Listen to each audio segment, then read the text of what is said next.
Hello and welcome to the 12th in this series of examples of Christian disciples.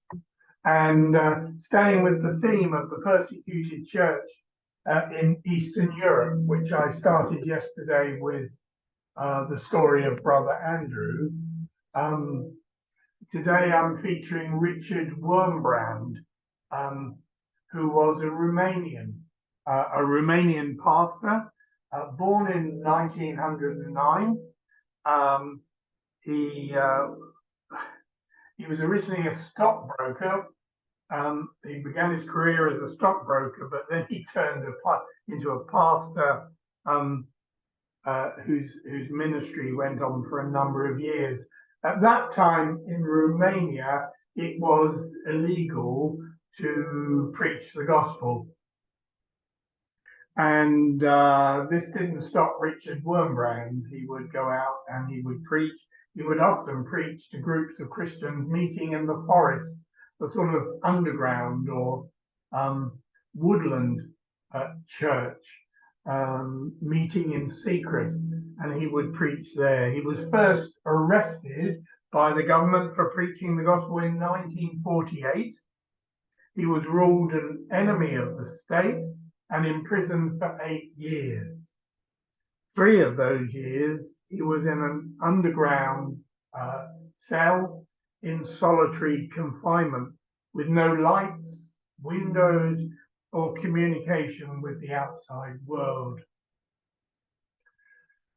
Incredible. So what happens? He was released in 1956, and guess what?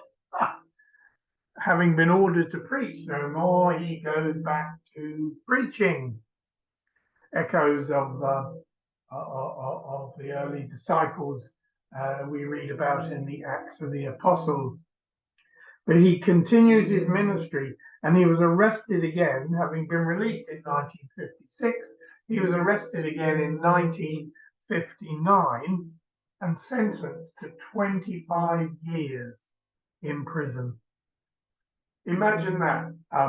If you ever go in the city centre, there'll be people by the clock tower often who are preaching the gospel. Now, a lot of people may ignore them, but nobody comes to arrest them.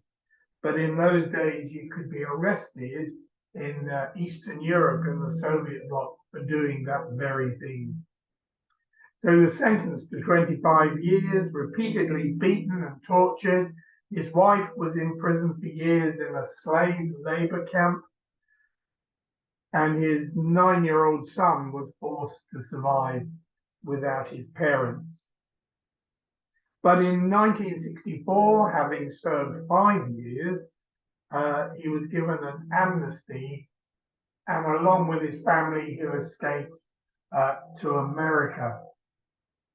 And there he set up an organization and started to write his books and traveled and spoke about what was going on in Eastern Europe. I remember him coming to my hometown of Colchester and preaching in St. Peter's Church and talking about the persecuted church in Eastern Europe. It was fascinating for me to begin to understand that. I was still at a stage where I was discovering what's going on in the world.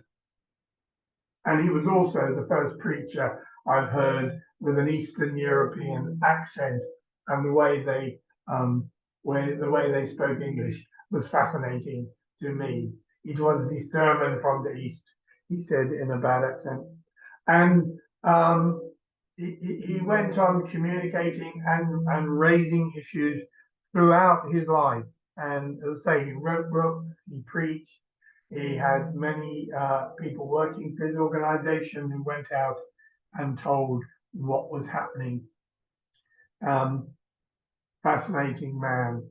But I just want to end this example with a quote of his, which is, "Not all of us are called to die a martyr's death," although, to be honest, he came close to it. But anyway, but not all of us are called to die a martyr's death. But all of us are called to have the same spirit of self-sacrifice and love to the very end as these martyrs had. Amazing. We may not be called to be a martyr, but we are called to sacrifice and love in exactly the same way. And it's exactly what Jesus meant by taking up your own cross. Jesus died for us on the cross, but we can still choose to pick our cross up, to live like Jesus and to live like Richard and all the other examples that I've been showing. But what an amazing man. Praise God.